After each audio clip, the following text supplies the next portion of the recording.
இன்றைய புனிதர்.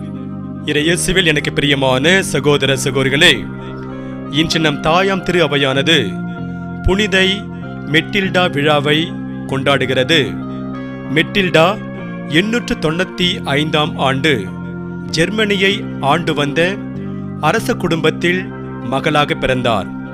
இவருக்கு 14 வயது நடந்து கொண்டிருந்த போதே இவருடைய பெற்றோர் இவரை ஹென்றி என்பவருக்கு மனம் முடித்து கொடுத்துவிட்டனர். அப்படி இருந்தாலும் திருமண வாழ்க்கையில் இவர் தன்னுடைய கணவருக்கு மிகவும் பிரமாணிக்கமாக இருந்தார். மெட்டில்டாவிற்கு ஆடம்பரமான வாழ்க்கை வாய்க்கப்பட்டிருந்தாலும் இவருடைய மனம் அதில் நாட்டம் கொள்ளவில்லை. மாறாக கடவுளோடு ஜெபத்தவ வாழ்க்கையில் ஈடுபடுவதிலும் விதவைகளை, கைவிடப்பட்டோர், அனாதைகள் இவர்களுக்கு சேவை செய்வதிலுமே மனம் அதிக ஈடுபாடு கொண்டது. அதனால் இவர் தன்னுடைய நாட்டில் வாழ்ந்து வந்த ஏழைகள், கைவிடப்பட்டோர், அனாதைகள், விதவைகள் போன்றோருக்கு உதவி செய்வதில் மும்முரமாக இருந்தார். இவருடைய கணவரும் இதற்கு மறுப்பேதும் சொல்லாமல் இவரை தட்டி கொடுத்து கொண்டே வந்தார். கடவுள் இந்த தம்பதியினருக்கு 2 ஆண் குழந்தைகளை கொடுத்து ஆசீர்வதித்திருந்தார்.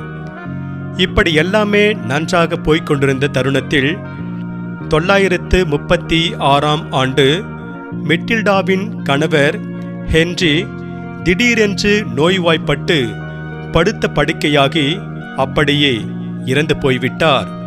இதனால் மெட்டில்டா அடைந்த துயருக்கு அளவே இல்லாமல் போய்விட்டது.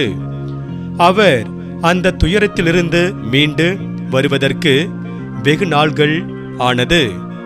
கணவரின் இறப்புக்கு பிறகு மெட்டில்டா தான் ஜெர்மனியின் அரசியாக உயர்ந்தார்.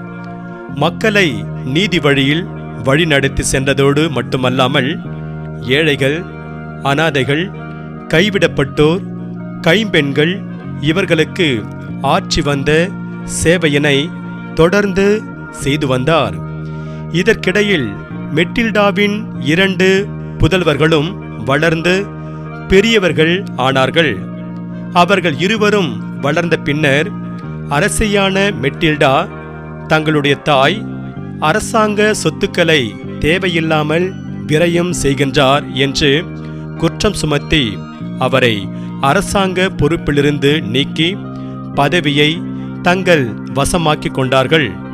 தன்னுடைய பதவி போனதை பற்றி கூட கவலைப்படாத மெட்டில்டா தன்னுடைய பிள்ளைகள் அப்படி நடந்து கொண்டதை நினைத்து பெரிதும் வருந்தினார்.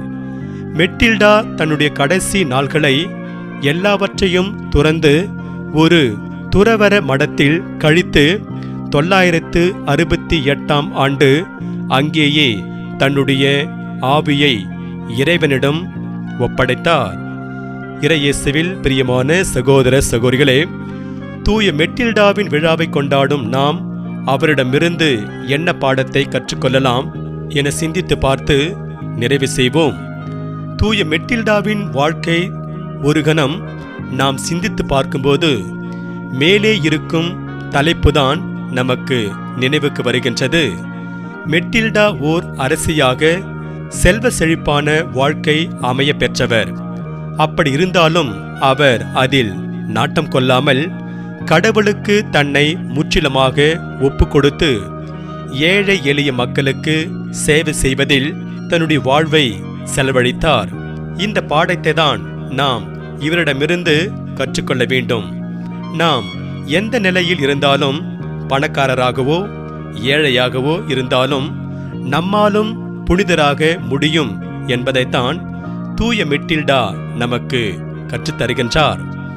தூய மெட்டில்டாவிடமிருந்து நாம் கற்றுக்கொள்ள வேண்டிய 2வது பாடம் தாட்சியோடு சேவை செய்வதாகும். மெட்டில்டா ஓர் மிகப்பெரிய சாம்ராஜ்யத்தின் அரசியாக இருந்தபோதும் அதையெல்லாம் ஒரு பொருட்டாகவே எடுத்துக்கொள்ளாமல் தாட்சியோடு சேவை செய்து கிறிஸ்துவின் விழுமியங்களின்படி வாழ்ந்தவர். அவருடைய விழாவை கொண்டாடும் நாம் தாட்சியோடு சேவை செய்கின்றோமா என்று சிந்தித்து பார்க்க வேண்டும்.